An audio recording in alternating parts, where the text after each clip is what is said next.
One of the first files I add to most of my code bases is this .editorconfig file.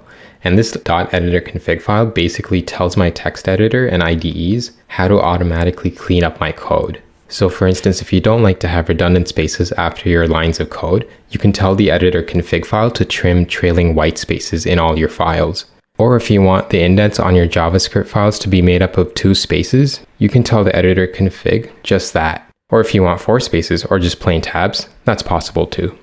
This is useful when you're working with a team of developers who all use different default text editor configurations. So make sure you commit this to your Git repository.